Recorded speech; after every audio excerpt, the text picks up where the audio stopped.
नमस्कार, आगाज टाइम्स देख रहे हैं आप। मैं हूं आपके साथ पलक शर्मा। वक्त हो गया है मॉर्निंग आगाज का, तो आइए रुक करते हैं इन प्रमुख खबरों की ओर, जहां पहली खबर ऋषिकेश से है। जनपद देहरादून के जिलाधिकारी सविन बंसल ऋषिकेश पहुंचे हैं। सबसे पहले उन्होंने लाल बीट में बन रहे कचरा निस्तारण प्लांट का निरीक्षण किया। निरीक्षण में उन्होंने दिसंबर तक प्लांट का निर्माण कार्य पूरा करने के निर्देश दिए हैं। लेट लतीफी पर ठेकेदार के खिलाफ कार्रवाई करने की चेतावनी दी। इसके बाद उन्होंने पशुपालक स्थित गंगा किनारे निर्माणाधीन घाट को देखा और जल्द से जल्द घाट का निर्माण कार्य पूरा करने के निर्देश दिए हैं। वीरभद्र महादेव मंदिर में दर्शन कर मंदिर के सौंदर्यीकरण के और साथ ही डीपीआर तैयार करने के निर्देश अधिकारियों को दिए गए। निरीक्षण के बाद जिलाधिकारी तहसील परिसर में आयोजित जन सुनवाई कार्यक्रम में शामिल हुए। इस दौरान 200 से अधिक शिकायती पत्र जिलाधिकारी को दिए गए। अधिकांश शिकायती पत्रों का मौके पर निस्तारण किया गया, जबकि अन्य शिकायतों को संबंधित विभाग के माध्यम से आपत्तियों को दूर कर निस्तारण करने का भरोसा फरियादियों को मिला है। जिलाधिकारी ने बताया कि मुख्यमंत्री धामी के निर्देश पर आगामी अर्धकुंभ मेले की तैयारी शुरू की गई है। मेरा नाम अनीता सरोला है। मैं बट्टवाला से आ रखी हूँ, ऋषिकेश।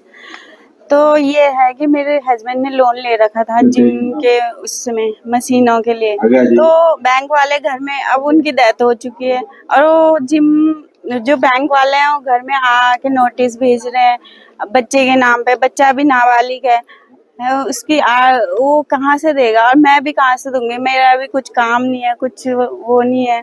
और घर में बूढ़े माँ बाप है जो बीमार है, जो मतलब उनकी भी मेंटल हालत ऐसी हो चुकी है दुख के मारे।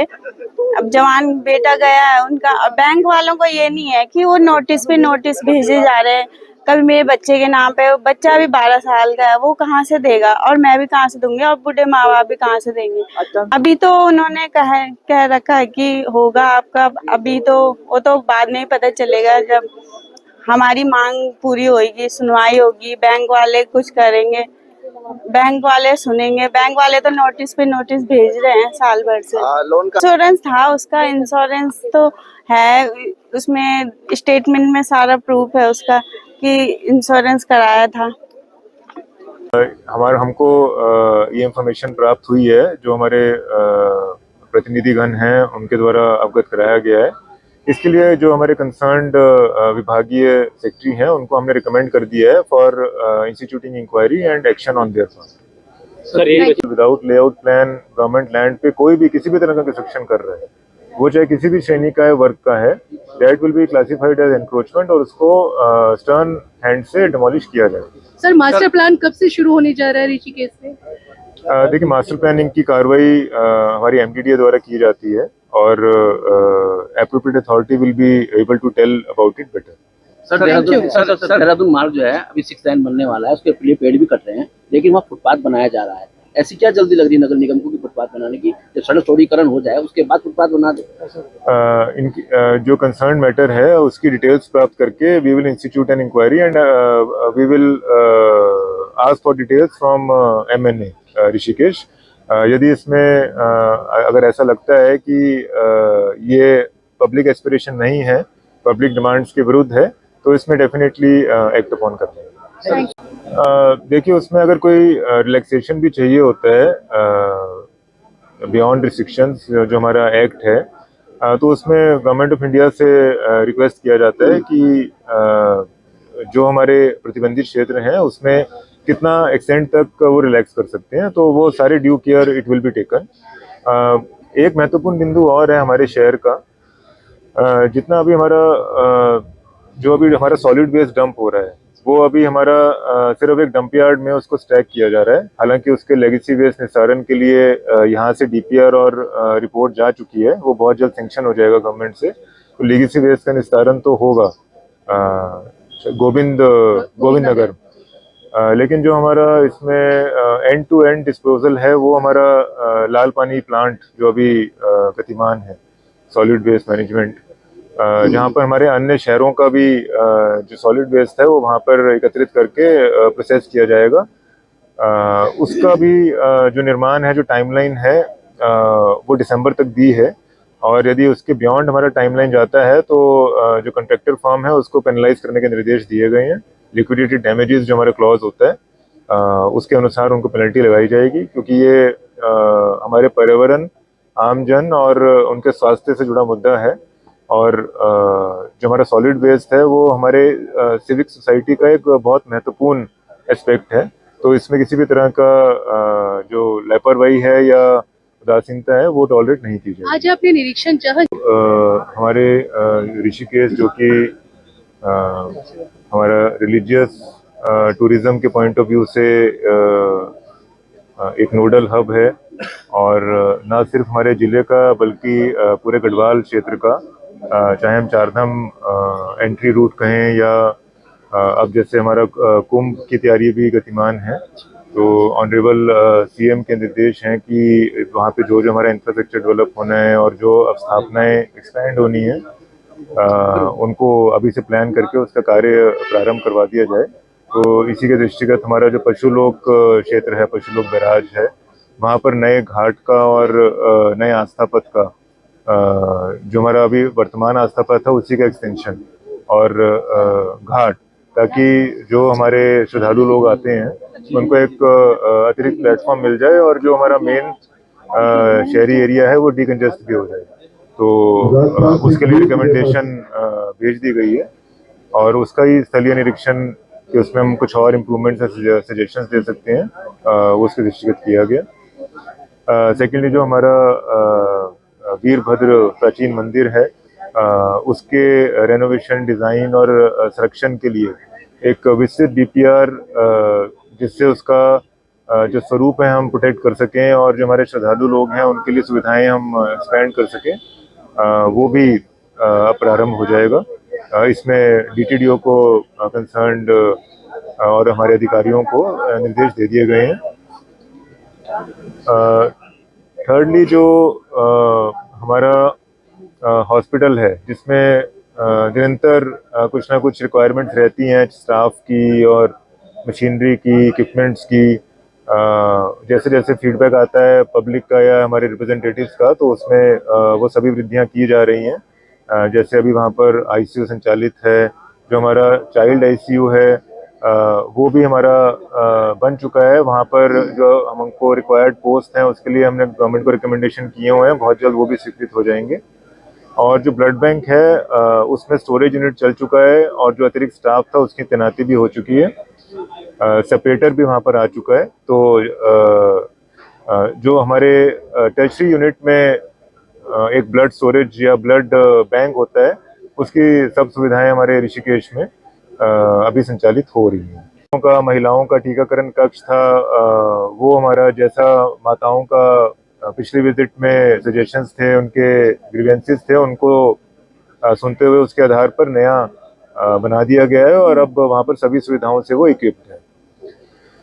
आज हमारा जो ये जन सुनवाई कार्यक्रम है ये हमारी गवर्नमेंट का, जिला प्रशासन का, ऑनरेबल सीएम के संकल्प पर आधारित है।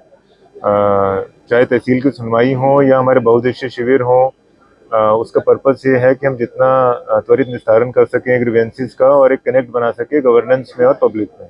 उससे जो म्यूचुअल ट्रस्ट है वो बढ़ता है और जो हमारे विभागीय मॉनिटरिंग है वो सुदृढ़ होती है। तो कोशिश यही है कि जितना निस्तारण हम यहाँ पर मौके पर कर सकें और जिसमें कुछ रिपोर्ट्स चाहिए, टाइम बाउंड रिपोर्ट्स चाहिए, स्थलीय निरीक्षण चाहिए या रिकॉर्ड्स की आवश्यकता है, उसको टाइम बाउंड करते हुए वो भी उपलब्ध करवाया जाएगा, ताकि जो हमारे प्रार्थी हैं, जो कंप्लेनेंट्स हैं, उनको अनावश्यक ना तो घूमना पड़े और ना ही रिपीटेडली अपनी कंप्लेंट सबमिट करनी पड़े। घाट से भी आप उसके कार्यों को लेकर निरीक्षण चंद्रभागा वाला क्षेत्र और जो हमारा त्रिवेणी घाट है वो भी इवन अदरवाइज भी वो इम्पोर्टेंट है, लेकिन अब कुंभ के दृष्टिगत और ज़्यादा महत्ता रखता है। तो चंद्रभागा नदी पे तो अभी हमने हाल ही में अतिक्रमण भी हटाए थे और आगे भी वो अतिक्रमण, हमारी एंटी अतिक्रमण ड्राइव चलती रहेगी। त्रिवेणी घाट के सौंदर्यकरण के लिए, रेनोवेशन के लिए भी हमने रिकमेंडेशन भेज दी है, एस्टिमेट्स भेज दिए हैं शासन को, हमारे आने वाले कुंभ पीरियड के लिए भी। और अगर हम रूटीन में भी देखें तो त्रिवेणी घाट एक महत्वपूर्ण बिंदु है, जिससे जो हमारा ऋषिकेश है, तपोवन, मुनि की रेती, ये पूरा एरिया स्वर्ग आश्रम, लक्ष्मण झूला तक, वो हमारे इंटरनेशनल मैप पर है। तो ये एक अपनी अलग महत्ता, अलग पहचान रखता है। तो यहाँ पर तो हमें कंटिन्यूस इम्प्रूवमेंट करवानी है अपने इंफ्रास्ट्रक्चर में, चाहे वो बिजली, पानी, सड़क है और जितने नव निर्माण हैं वो प्लान्ड वे में हो। तो इस पर तो हमें अभी कंटिन्यूस वर्क करना है, तो धीरे धीरे ये सारी प्रगति गतिमान है। सर अभी आपने कहा देखो, जो हमारे ऋषिकेश की जो प्रमुख समस्या है, मैं देख रहा हूँ यहाँ पे सब लोग अपने अपनी समस्या लेके आ रखे, कोई कैसी कोई, लेकिन जनहित की तो कोई बात ही नहीं कर रहा है। यहाँ पे सबकी अपनी पर्सनल समस्या है। मैं एक समस्या लेके आ रखा हूँ, ये हमने नशा तस्करी को लेके है। जो पूरे ऋषिकेश में जो नशा का व्यापार चल रहा है और परचम पर है बिल्कुल, जो कि स्मैक है, गांजा है और तुम्हारा ये सुल्फा है, इस टाइप के नशा यहाँ पे बिक रहा है। देखो, मैंने कई बार पुलिस से निवेदन किया कि भैया इस टाइप से पत्राचार भी किया, लेकिन पुलिस बिल्कुल नाकाम है इसमें, बिल्कुल कुछ कार्रवाई नहीं करती है। पुलिस को जब भी कोई काम करे तो ये क्या करते हैं, अगर हम किसी को पकड़वा भी देते हैं और थाने भी भेज देते हैं तो उसका चालान कर शाम को छोड़ देते हैं। और जबकि जो जितने भी यहाँ पे तस्कर हैं, स्मैक के तस्कर हैं, इन पे कम से कम 20-20, 25-25 मुकदमे चल रहे हैं और उसके बावजूद भी पुलिस इन पे कार्रवाई नहीं कर रही। ये क्या है, ये गंभीर विषय है। अब डीएम साहब बताएंगे इसमें क्या। सितारगंज के श्री सनातन मंदिर, आपको बता दें कि यह खबर सितारगंज से निकलकर सामने आ रही है, जहां पर सितारगंज के श्री सनातन धर्म मंदिर में निकाली गई बाबा खाटू श्याम की निशानी यात्रा, जो कि सितारगंज के मुख्य मार्गों से होते हुए भवनपुरी पहुंची। इस मौके पर निशान यात्रा के अंदर दर्जनों के हिसाब से भक्त उपस्थित रहे। सबके हाथों में निशान थे और बाबा खाटू श्याम के जयकारों के साथ निशान यात्रा निकाली गई है। वहीं उपस्थित विजय कुमार ने बताया कि आज बाबा खाटू श्याम की निशान यात्रा मुख्य मार्ग से होते हुए भवनपुरी और साथ ही अजय भगत के यहाँ पहुंचेगी और आज रात्रि में वहां बाबू खाटू श्याम का गुणगान किया जाएगा। भजन कीर्तन होंगे जिसमें सैकड़ों की संख्या में भक्त उपस्थित रहेंगे। इसके पश्चात प्रसाद का वितरण भी किया जाएगा।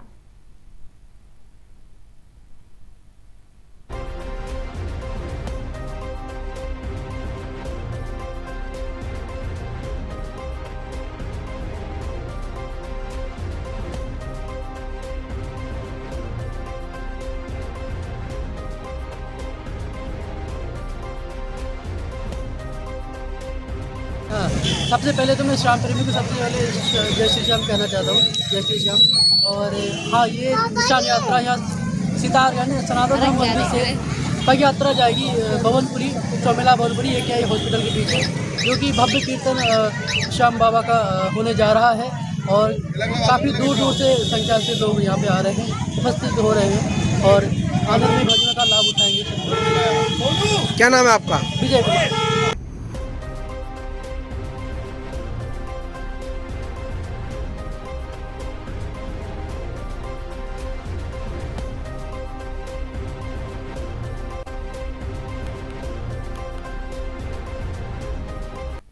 अगली खबर हरिद्वार से है, जहां हरिद्वार के भगत सिंह चौक के पास नगर निगम द्वारा बनाए जा रहे डंपिंग जोन का स्थानीय लोग विरोध कर रहे हैं। नगर निगम की जमीन पर लंबे समय से कूड़ा डाला जा रहा है। हालांकि नगर निगम ने इस पर स्थायी रूप से डंपिंग जोन बनाने की योजना बनाई है, जिसके बाद स्थानीय लोग विरोध में आ गए हैं और उन्होंने इस मामले को लेकर धरना देने की चेतावनी दी है। विरोध कर रहे लोगों ने बीते दिन प्रेस क्लब हरिद्वार में प्रेस कॉन्फ्रेंस कर इस मामले के खिलाफ आवाज उठाई थी। उनका कहना है कि क्षेत्र के बीच डंपिंग जोन बनाए जाने से यहाँ दुर्गंध से लोगों का जीना मुहाल हो जाएगा। इसके अलावा बीमारियां फैलने का भी खतरा है और नगर निगम को इस डंपिंग जोन को शिफ्ट कर देना चाहिए।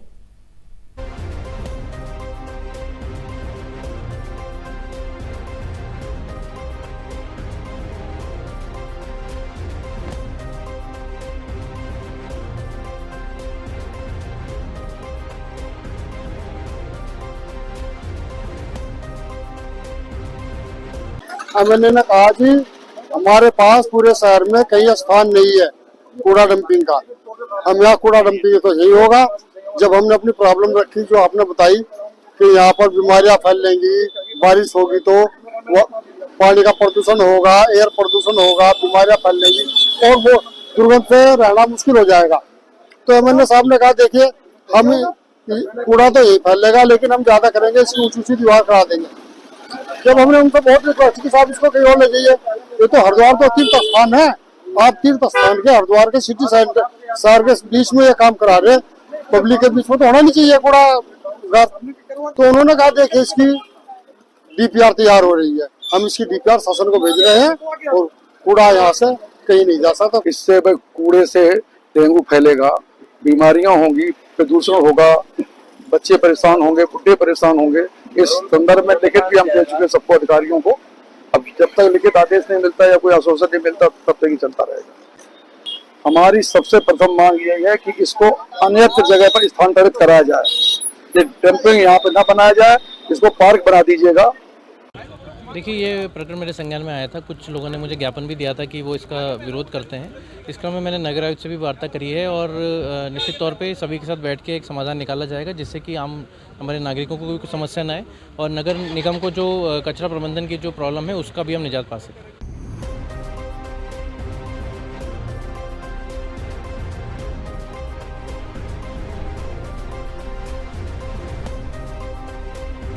हरिद्वार वासियों की समस्याओं के समाधान करने के उद्देश्य से मुख्यमंत्री के निर्देश पर जिलाधिकारी मयूर दीक्षित की अध्यक्षता में प्रत्येक सोमवार को जिला कार्यालय सभागार में जन सुनवाई कार्यक्रम आयोजित किया जा रहा है, जिसमें विभिन्न विभागों से संबंधित लगभग 90 शिकायतकर्ताओं ने अपनी समस्याएं दर्ज कराई है और समस्याओं को मौके पर निराकरण किया गया है। शेष समस्याओं हेतु संबंधित विभाग को तत्काल कार्रवाई हेतु प्रेषित किया गया। जिलाधिकारी मयूर दीक्षित ने बताया कि लगभग 90 शिकायतें आज दर्ज हुई हैं, जिनमें से कुछ शिकायतें पुनः आई हैं। अधिकारियों को चेतावनी दी गई है कि कोई भी शिकायत रिपीट ना हो। कुछ शिकायतकर्ता द्वारा फंड एवं ऐसी शिकायतें जिनमें मांग होती आई है, इसके लिए भी आगे प्रस्ताव के लिए बताया गया है।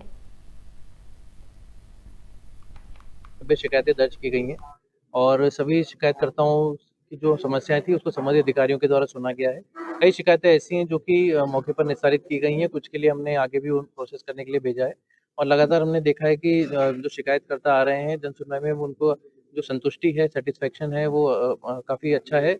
उनके द्वारा जो शिकायतें दी जाती हैं और संबंधित अधिकारी क्योंकि मौके पर ही मौजूद रहते हैं तो वो उसका निस्तारण करते हैं, या फिर कहीं निरीक्षण की आवश्यकता होती है तो वो संबंधित अधिकारी को यहीं से डायरेक्ट कर देते हैं, ताकि शिकायतकर्ता के जैसे कहीं अतिक्रमण की शिकायत है या पानी की या बिजली की, तो मौके पर अधिकारी उसका समाधान करते हैं। रुड़की में भारतीय किसान यूनियन रोड संगठन ने चकबंदी अधिकारियों के खिलाफ मोर्चा खोल दिया है। किसानों ने चकबंदी विभाग कार्यालय पर जोरदार नारेबाजी करते हुए विभाग पर अनदेखी के आरोप लगाए हैं। धरना प्रदर्शन के दौरान भारतीय किसान यूनियन रोड संगठन के राष्ट्रीय अध्यक्ष पदम सिंह रोड ने चकबंदी विभाग को सख्त अल्टीमेटम दिया है। उन्होंने कहा है कि जल्द ही इब्राहिमपुर मसाई गांव में पैमाइश के लिए चकबंदी विभाग की टीम नहीं पहुंचती, संगठन एक बड़े आंदोलन के लिए बाध्य होगा। तो पदम सिंह रोड ने स्पष्ट किया है कि यदि तालाबंदी की स्थिति उत्पन्न होती है तो इसकी संपूर्ण जिम्मेदारी शासन और प्रशासन की होगी, क्योंकि किसानों की बार-बार शिकायतों के बावजूद चकबंदी विभाग पैमाइश नहीं की जा रही, जिससे किसानों को भारी पैमाइशों का सामना करना पड़ रहा है।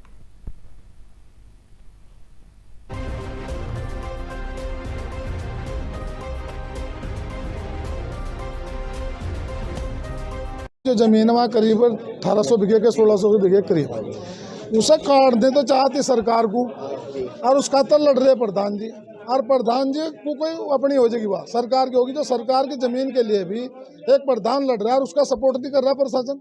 कमाल की बात है, एक तरफ ये नुकायर है, हम तो जो ग्राम समाज की जमीन है उसका कब्जा मुक्त करा रहे हैं, एक भी नहीं कब्जा छोड़ वहाँ जा भी नहीं रही है। वहाँ 1800 बीघे 1600 बीघे जमीन है, इन्हें पूछो वह क्यों दबा ली भूमाफियाओं ने।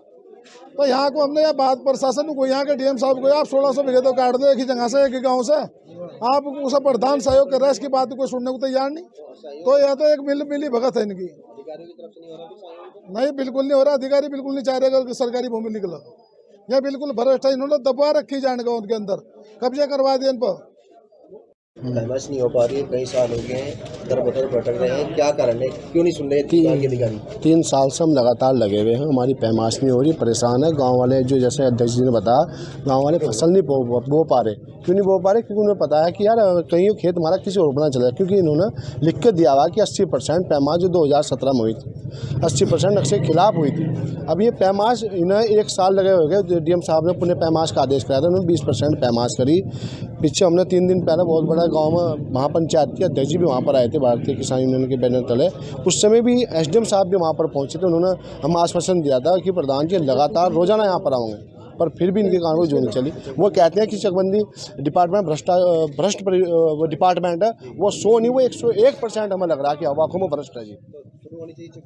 भाई हम तो चाहते हैं कि भाई ये सुननी चाहिए और हमारी जो इस चैनल के माध्यम से हमारी आवाज़ ऊपर तक भी पहुँचनी चाहिए। मुख्यमंत्री के निर्देश पर जिला प्रशासन नैनीताल के आसपास पहुंचने वाले पर्यटकों के लिए खास तैयारी कर रही है। आपको बता दें, जिससे पर्यटकों को कोई दिक्कत का सामना न करना पड़े। अपर जिलाधिकारी विवेक राय ने बताया कि 31 दिसंबर को नए साल के जश्न की तैयारी व ट्रैफिक मैनेजमेंट को लेकर प्लान तैयार किए जा रहे हैं, जिनमें पर्यटकों को कम से कम समस्या होगी। और साथ ही होम स्टे के माध्यम से हाउस ऑफ हिमालयास और साथ ही महिलाओं द्वारा बनाए गए उत्पादों को पर्यटकों तक पहुंचाने का प्रयास किया जाएगा। इसके साथ ही 22 दिसंबर को 26 दिसंबर तक और विंटर कार्निवल आयोजित किया जा रहा है, जिसमें ट्रैकिंग, रिकॉर्ड और साथ ही बर्ड वॉचिंग समेत सांस्कृतिक कार्यक्रम भी शामिल होंगे। और सांस्कृतिक कार्यक्रम में कई बड़े फिल्मी सितारों के साथ साथ उत्तराखंड के कलाकारों को भी बुलाया जाएगा। एसडीएम ने बताया कि फरवरी माह में वर्ल्ड वॉचिंग तुमड़िया डैम रामनगर में आयोजित की जाएगी।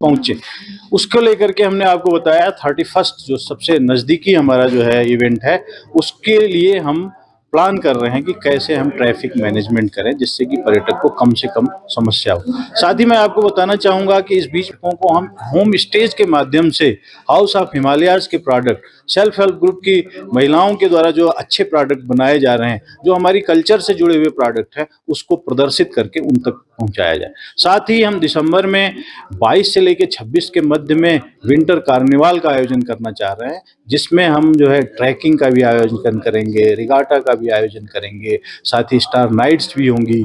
हमारे जो है उत्तराखंड राज्य के कल्चरल एक्टिविटीज से जुड़े हुए कलाकारों को बुला करके जनता के बीच में हम प्रस्तुत करना चाहेंगे। साथ ही इसके अलावा फरवरी में हमारा उद्देश्य होगा कि वर्ल्ड वॉचिंग जो तुमड़िया डैम है और आपका रामनगर का डैम का इलाका है, वहाँ पे वर्ल्ड वॉचिंग का आयोजन किया जाए।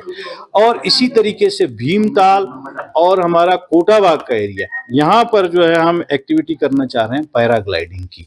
इस पैराग्लाइडिंग एक्टिविटी के माध्यम से पर्यटकों के बीच में हम जाना चाह रहे हैं। मुक्तेश्वर में हम फ्लावरिंग इवेंट करना चाह रहे हैं। मुक्तेश्वर आपका फ्लावर्स मतलब फलों की पट्टी है, और इस समय जो है बहुत सारे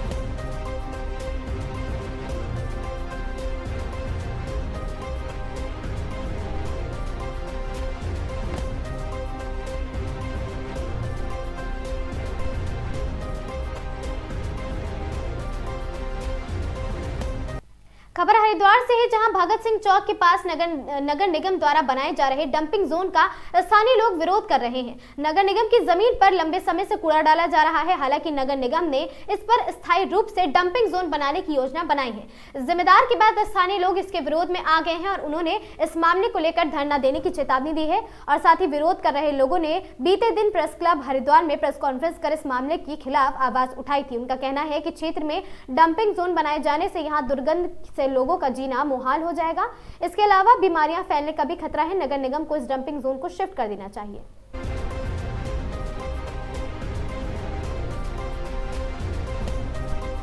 एसएसपी उधम सिंह नगर मणिकांत मिश्रा के नेतृत्व में आज पुलिस प्रशासन और जिला प्रशासन और तहसील प्रशासन के द्वारा खटीमा में इस्लाम नगर गोटिया में शांति व्यवस्था बनाए रखने के लिए मार्च पास्ट किया गया, जिसमें प्रशासन द्वारा मिठाई की दुकानों में, मेडिकल स्टोर में बिजली संबंधित शिकायतों पर छानबीन करी। वहीं मार्ग से अतिक्रमण हटाया गया। वहीं इस्लाम नगर गोटिया से नशे कैसे सौदागरों द्वारा नशा बेचने की शिकायत आई थी। आने पर पुलिस प्रशासन द्वारा उनकी छानबीन की गई। वहीं इस अवसर पर एसपी उत्तम उत्तम सिंह नेगी ने बताया कि आज पुलिस प्रशासन द्वारा इस्लाम नगर गोटिया में शांति व्यवस्था बनाए रखने के लिए मार्च पास्ट किया, जिसमें मुख्य रूप से मेडिकल स्टोर में नशे की दवाइयां बिकने की शिकायत थी और वहीं होटल और मिठाइयों की दुकान में सैंपल लिए गए थे। साथ ही बिजली विभाग द्वारा बकाया बिजली के बिल जमा कराए और जिनके कनेक्शन अवैध पाए गए थे उनके कनेक्शन काटे गए हैं। और साथ ही नशे के सौदागरों द्वारा नशा बचाने की बेचने शिकायत पर सर्चिंग अभियान चलाया गया है। एसपी मणिकांत मिश्रा के साथ साथ टीम में एटीएम उधम सिंह नगर और साथ ही पंकज उपाध्याय, एसपी उत्तम सिंह नेगी, एसडीएम खटीमा तुषार सैनी, तहसीलदार विजेंद्र सजवान, पुलिस क्षेत्र अधिकारी विमल रावत, प्रभारी निरीक्षक विजेंद्र शाह आदि कई थाना प्रभारी सहित भारी मात्रा में पुलिस प्रशासन और जिला प्रशासन, बिजली विभाग और ड्रग्स विभाग मौके पर मौजूद रहा।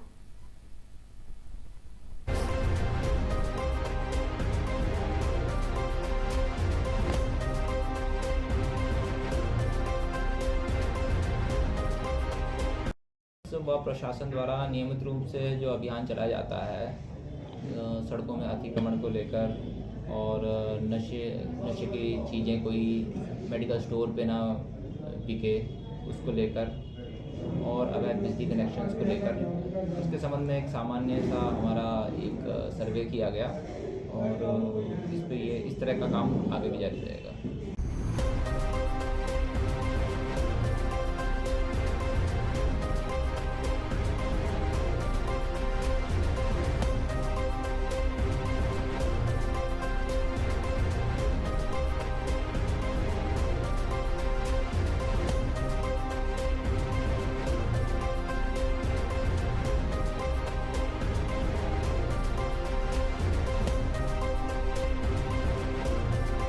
खबर रामनगर से है, जहां पीएनजी महाविद्यालय रामनगर के डॉक्टर नरेश कुमार और डॉक्टर अलका को डॉक्टर अंबेडकर उत्कृष्ट सेवा राष्ट्रीय पुरस्कार मिला है।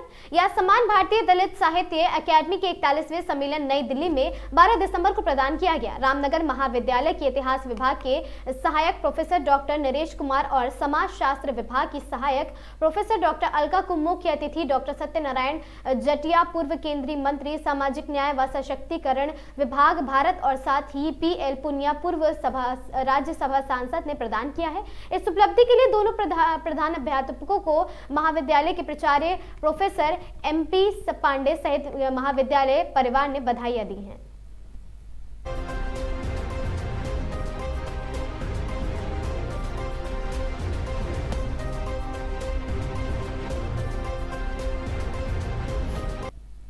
खगड़िया के केसरी नंदन व्यायाम शाला के द्वारा हर वर्ष की भांति इस वर्ष भी विराट महादंगल के तीसरे दिन की प्रतियोगिता का आयोजन किया गया। 137वां गोपाष्टमी मेले का शुभारंभ इस अवसर पर विराट महादंगल कार्यक्रम का आयोजन गौशाला परिसर स्थित अखाड़े पर किया गया। दीप प्रज्वलित कर एवं फीता काट कर कुश्ती कार्यक्रम का शुभारंभ किया गया। प्रथम सेट में खुशबू कुमारी बनारस ने सोनम कुमारी प्रयागराज को पछाड़ा और साथ ही वहीं शिवानी पहलवान बनारस ने हिमांशु पहलवान को पटखनी दी। बॉबी पहलवान रोहरियार ने आमिर पहलवान रसौग को पराजित किया और विक्की पहलवान बलौर ने पुष्पराज पहलवान झारखंड को पछाड़ा है। विराट दंगल प्रतियोगिता में विभिन्न जिलों में एवं राज्यों से दंगल प्रेमी उपस्थित रहे। यह खगड़िया जिला का ऐतिहासिक कार्यक्रम है। प्रथम पुरस्कार विजेता को चांदी का मुकुट दिया जाएगा। वहीं सदर विधायक बबलू मंडल, इंजीनियर धर्मेंद्र, विक्रम यादव, छोटू पोद्दार और मनीष कुमार जिलाध्यक्ष लोजपा और का भी सहयोग दंगल कार्यक्रम में दंगल कमेटी को प्राप्त हुआ।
भागलपुर नाथनगर पुलिस ने बाबू टोला के समीप से लूट, छिनौती, गोलीबारी सहित अन्य मामलों में फरार चल रहे एक आरोपी को गिरफ्तार किया है, जिसकी पहचान पुलिस ने इलाके के आपको बता दें कि पुरानी सराय निवासी अंटा मंडल के रूप में की है। अंटा मंडल ने अपने गुर्गे के साथ मिलकर करीब 6 माह पूर्व पुरानी सराय इलाके में गोलीबारी किया था, जिसमें एक बच्ची जख्मी हुई थी और उस समय भी पुलिस ने हथियार और गोली के साथ गिरफ्तार किया था। इधर हाल ही में मोबाइल की छिनौती हुई थी और इसमें भी अंटा शामिल थे, उसने पुलिस के सामने स्वीकार किया है। वहीं मधुसूदनपुर पुलिस ने कट्टा गोली के साथ 4-5 दिन पूर्व 2 अपराधियों को गिरफ्तार किया था और वह भी इसके ही ग्रुप का सदस्य था। अंटा ने खुद से पुलिस को बताया है कि इन लोगों का मुख्य काम अपराध करना है और आए दिन बाईपास में जो भी छिनौती होती है उसमें या वो खुद शामिल होते हैं या फिर इनके गुर्गे के पुरानी सराय में इलाके नाम की दहशत फैला रखी है। इसकी जानकारी नाथनगर इंस्पेक्टर राजीव रंजन सिंह ने दी है।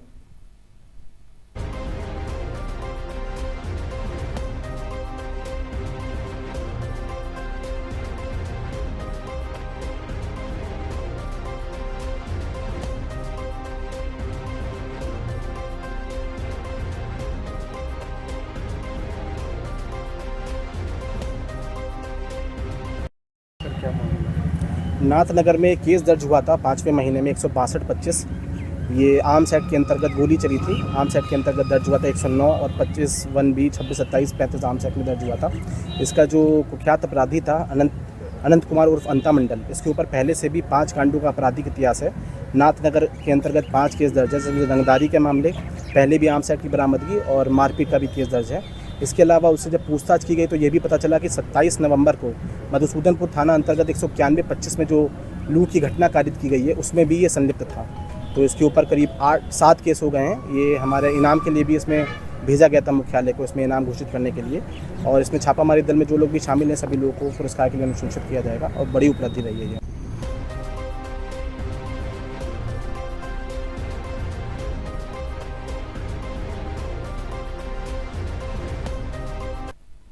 अगली खबर भागलपुर से है, जहां भागलपुर के बबरगंज थाना क्षेत्र के अंतर्गत डीवीसी मोड़ के समीप सड़क पर और आपको बता दें गिरी गिट्टी हादसे का कारण बन गई है। गिट्टी के कारण एक पिकअप वाहन का संतुलन बिगड़ गया, जिससे वाहन सड़क किनारे पेड़ से जा टकराया। हादसे में पिकअप गाड़ी बुरी तरह क्षतिग्रस्त हो गई। हालांकि चालक को मामूली चोटें आई हैं। घटना की सूचना मिलते ही बबरगंज थाने की पुलिस मौके पर पहुंची और घायल चालक को तत्काल इलाज के लिए अस्पताल में भिजवाया गया है। घायल चालक ने बताया कि वहां मिनी मार्केट से गाड़ी में लदा सामान खाली कर गड्ढे की ओर जा रहा था। इसी दौरान डीवाईसी मोड़ के पास सड़क किनारे गिट्टी गिरी हुई थी, लेकिन कुहासे के कारण गिट्टी नजर नहीं आई और अचानक वाहन का संतुलन बिगड़ गया, जिससे यह हादसा हो गया। कौन सी लूट था? सब्जी था सर। सब्जी था। भागलपुर में कहाँ खाली किया था गाड़ी? मंदिर में सर। मंदिर में। इसको बैठा ही था। क्या नाम है? राहुल कुमार। पिताजी के नाम? गाड़ी गोपाल यादव। गोपाल यादव। घर? दुमका। दुमका। यहाँ क्या लूट किया था? सब्जी में सर। कहाँ लूट गिराया? भागलपुर में। और क्या यहाँ से जा रहा था? तो कैसे गाड़ी यहाँ आ गया? भागलपुर पुलिस ने एक पिकअप वाहन लूट कांड का सफलतापूर्वक खुलासा किया है। 3 बदमाशों को गिरफ्तार किया है। पुलिस ने उनके पास से एक देसी लोडेड कट्टा और लूटा गया पिकअप भी बरामद किया है। गिरफ्तार बदमाशों की पहचान आदमपुर थाना क्षेत्र के छोटी खंजरपुर निवासी संतोष कुमार उर्फ गेरुआ यादव, झारखंड के गोड्डा जिले के महागमा निवासी गणेश कुमार भगत के रूप में, आदमपुर थाना क्षेत्र के सन्नी कुमार के रूप में हुई है। और इस वारदात में शामिल अन्य अपराधियों की गिरफ्तारी के लिए पुलिस लगातार छापेमारी कर रही है। आपको बता दें कि भागलपुर के सिटी एसपी शुभांक मिश्रा ने मामले की जानकारी देते हुए बताया कि यह घटना 12 दिसंबर की रात की है। नवगछिया के रहने वाले चालक उमेश कुमार स्नेहलाल से पुआल लेकर पिकअप वाहन व नवगछिया की ओर जा रहे थे। औद्योगिक थाना क्षेत्र के रानी तालाब के पास से पहले से घात लगाए 6 अपराधियों ने हथियार के बल पर पिकअप को रोक लिया और अपराधियों ने वाहन में शराब होने की आशंका में चालकों को धमकाते हुए पिकअप लूट लिया और मौके से फरार हो गए। एक आदमी भागता हुआ थाने की गश्ती के पास पहुंचा और बोला कि हमारा पिकअप लूट लिया गया है। तुरंत थाने की गश्ती ने आगे वाली रोड से एक पिकअप बरामद किया खड़ा हुआ और एक आदमी को भागते हुए पकड़ा। उस आदमी के द्वारा एक्सेप्ट किया गया है कि वो पिकअप लूटा गया है। उस पिकअप पे केवल पुआल पाया गया, लेकिन बाद में पूछताछ के क्रम में पता चला कि उस आदमी को सूचना थी कि उस गाड़ी में दारू भी लदी हुई जा रही है। घटनास्थल पर ही 2 गाड़ियाँ थीं, एक पल्सर गाड़ी थी और एक और गाड़ी थी। उन 2 मोटरसाइकिल में टोटल 6 लोग थे जिन्होंने ये डकैती की घटना कारित करी है। इसमें त्वरित रूप से 199-25 कांड डकैती की धारा के अंतर्गत दर्ज किया गया। तुरंत पूछताछ के पश्चात जिन लोगों का नाम आ रहा था उनको हम लोगों ने तकनीकी माध्यम से उनकी जगह का पता लगाकर वहाँ पर रेड छापामारी करी और 2 लोग को और पकड़ा गया है। आगे पूछताछ के क्रम में पता चला कि ये लोग, जो इसमें से एक व्यक्ति है गणेश नाम का, वो महगामा गोड्डा का रहने वाला है। वहाँ से दारू मंगवाता है और दारू की पहले भी पिकअप गाड़ी लूटने का प्रयास किया हुआ है इसने। इसके ऊपर आपराधिक इतिहास दर्ज है, कई केस दर्ज है। जोगसर थाने के अंदर 2 दारू के केस पहले से दर्ज पाए गए हैं। ये यहाँ पर एरिया डिवाइड करके होम डिलीवरी का काम भी करता है और व्यापक स्तर पर दारू का शराब की सप्लाई करता है। इसके मोबाइल की छानबीन करी गई तो कुछ पैसे पाए गए हैं ज़्यादा मात्रा में, जो कैश पैसे का भी ट्रांजैक्शन इधर उधर करता है। इसमें आगे भी अनुसंधान किया जा रहा है। बाकी 4 लड़कों के नाम और आए हैं इसमें, जिनका हम लोग छापामारी कर रहे हैं और पकड़े जाएंगे। तो इसमें जिन लोगों को पकड़ा गया है उनके नाम है संतोष कुमार उर्फ छोटू यादव, इनका रहने वाले छोटी गंजरपुर कोयला घाट के पास के हैं। दूसरा है गणेश कुमार भगत, ये महगामा का रहने वाला है। और तीसरा है सन्नी कुमार, ये चांदपुर महेश खूट खगड़िया का रहने वाला है। इसके अलावा 4 लोग के और नाम आए हैं जिनका नाम अभी गोपनीय रखा जा रहा है आगे अनुसंधान को देखते हुए।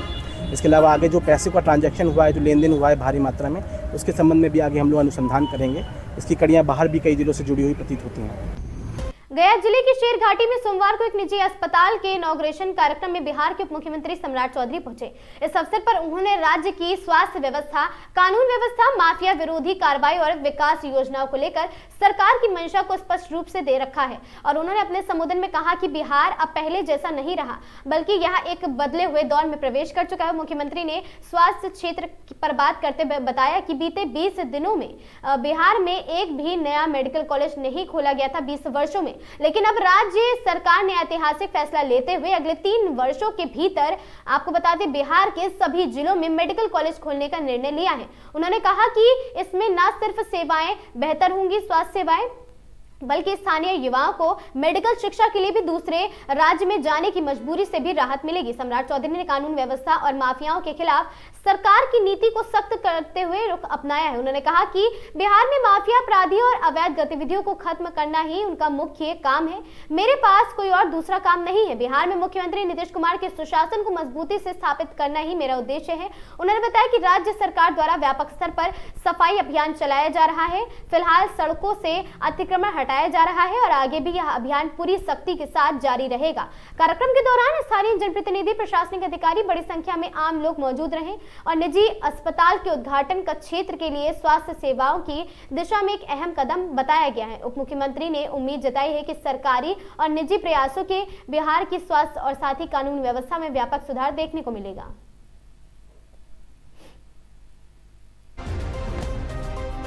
हमारे मित्र जो है राजेश जी महाबोधि मेडिकल कॉलेज के चेयरमैन और मैडम रूबी मैडम, इन्होंने इतना प्रयास किया है, अथक प्रयास किया। मैंने देखा है, हम साथ थे विराट रामायण मेडिकल कॉलेज के साथ साथ हम लोग महाबोधि के लिए भी जितना प्रयास हो रहा था, साथ में हम लोग दिन रात रहते थे और हमने देखा इनकी दिन रात की मेहनत। तो आज तो हम लोग सेलिब्रेट करें, बधाई है इस गया जी के नगरी पे।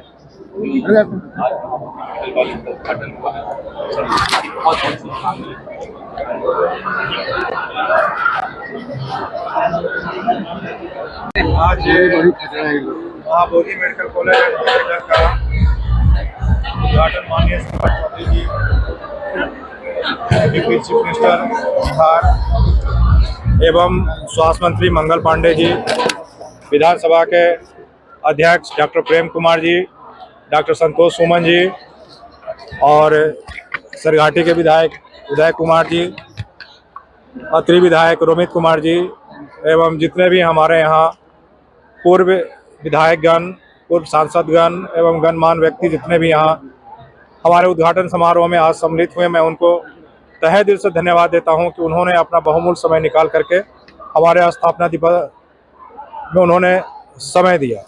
हम लोगों ने यहाँ 650 बेड का मेडिकल हॉस्पिटल स्टार्ट किया है, जिसमें गरीबों को इलाज मिलेगा और अभी 100 सीट का एनएमसी से एमबीबीएस का अप्रूवल भी मिला है, जिसका सत्र भी आज से शुरू हो रहा है। सबसे गर्व का क्षण मेरे लिए है कि हम लोगों ने गया जी के पावन धरती पे मेडिकल कॉलेज का स्थापना किया है और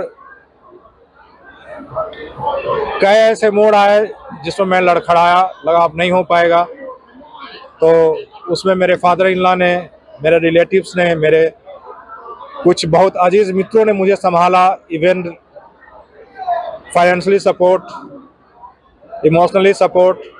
और जब बहुत ज़्यादा मैं हताश हुआ तो उस समय मेरी पत्नी मेरे साथ खड़ी रही कि अब आगे बढ़ के हम लोग को काम करने का समय है, इसमें हताश होने की आवश्यकता नहीं है। मेरा मानना है कि जब तक बच्चे आपके इस्टेब्लिश नहीं होते हैं तब तक आप चैन की नींद नहीं सो सकते हैं। और मैं अब चैन का नींद सोता हूं कि मेरे दोनों बच्चे ऋषा, रणवीत, अभिषेक और साथ में ऋतुराज सपोर्ट इनको करते हैं। ये काफ़ी अच्छे से सारा काम देख रहे हैं और आगे हम लोग उम्मीद करते हैं कि आगे मेरे नाम को, मेरा प्रतिष्ठा को ये लोग आगे लेकर के जाएंगे। और सिरघाटी में जो हम लोगों ने यहाँ जो अस्पताल शुरू किया है, मैं बीच बीच में जब भी आता हूँ तो ग्रामीणों से मैं बात करता हूँ, जो हमारे यहाँ पेशेंट आते हैं वो लोग भी काफ़ी खुश हैं, काफ़ी सपोर्टिव हैं। मैं जब उनसे बात करता हूँ कैसा लोग आपका ट्रीटमेंट कर रहे हैं, डॉक्टर का आपके साथ क्या व्यवहार है, नर्सिंग स्टाफ का क्या व्यवहार है, वो लोग बोलते हैं कि बाबू हम लोग तो सोचे नहीं थे कि यहाँ इस तरह का व्यवस्था मिलेगा। हम लोग बनारस जाते थे तो ऐसा व्यवस्था देखते थे, उन्हें ये नहीं पता होता है कि भाई जो कॉलेज का ऑनर है वो उनसे बात कर रहा है, तो वो ये बोलते हैं कि भाई जो बनाया है अस्पताल उसने बहुत अच्छा काम किया है, बहुत अच्छा आदमी है। तो वो ये सुन करके मुझे काफ़ी सुकून मिलता है और मुझे लगता है कि जीवन मेरा सफल हुआ कि मेरे हाथों भगवान ने मुझसे ये मेडिकल कॉलेज का यहाँ स्थापना करवाया और गरीबों के लिए 650 बेड का अस्पताल मुहैया करवाया। और आगे हम उम्मीद करते हैं कि हमारा अस्पताल ये 950 बेड का विगत 6 महीने में ये बन करके तैयार हो जाएगा। इसके लिए हमारे शिक्षकगण और faculty member, skilled faculty member है और जितने भी हमारे यहाँ डॉक्टर्स है, स्टाफ है, नर्सिंग स्टाफ है, ये मैक्सिमम साउथ से हैं। लोग बोलते हैं ना भाई बिहार से लोग जाते हैं अदर स्टेट में मजदूरी करने के लिए, आप देखिए हमारे यहाँ से सारे स्टेट से लोग आकर के काम कर रहे हैं और यही हमारे यहाँ ये गौरव की बात है। नहीं अभी नहीं है, हो जाएगा। 650 बेड का भी अस्पताल हमारा चल रहा है और 100 सीट का ऐसा इलाज करना है। बिहार में नीतीश कुमार का सुशासन पूर्ण रूप से स्थापित करने का काम करना है।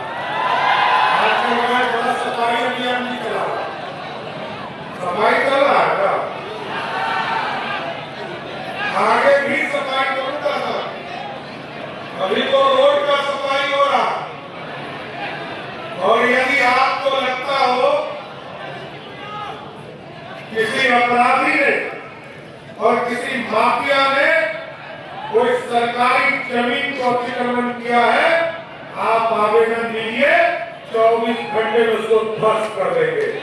तो पता नहीं सकता, इसलिए हमारा काम है सुशासन स्थापित करना और बिहार में उद्योग का ध्यान रखना।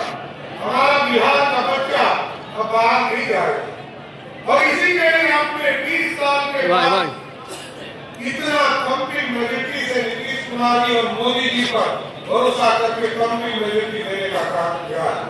हम आपको स्पष्ट करते हैं अगले 5 वर्षों में बिहार की ऐसी स्थिति बनाना है, बिहार का कोई बच्चा रोजगार करने के लिए बिहार से बाहर नहीं जाए, इसी बिहार में उसको नौकरी देने का काम किया। और आजकल मैंने हमारी बहनों की सुरक्षा के लिए विशेष चिंता किया, चाहे वो गर्ल्स स्कूल हो या महिला कॉलेज हो, हम लोगों ने उसके लिए भी पूर्ण रूप से सुरक्षा देने का फैसला किया और कोई भी उसको चेतावनी नहीं कर सकता क्योंकि कोई हमारी बहनों को, इसलिए पूर्ण रूप से शासन की व्यवस्था करना।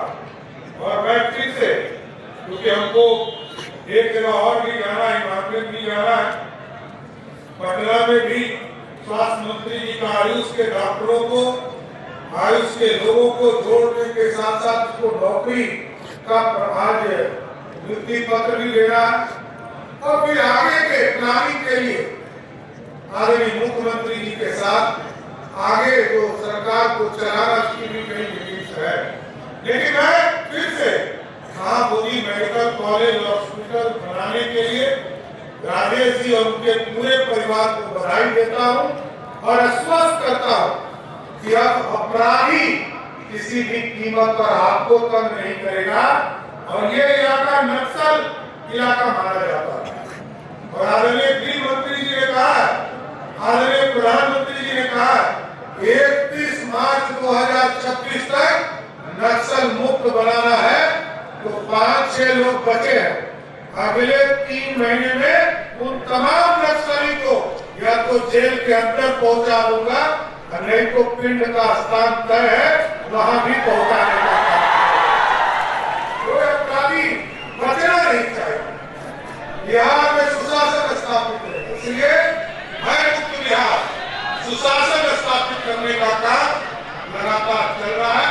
मैं फिर से महाबोधि मेडिकल कॉलेज की स्थापना के लिए राजेश जी, रूबी जी और ज्ञानेश्वर जी और उनके पूरे परिवार को पूरी तरह बधाई देता हूँ, शुभकामना देता हूँ।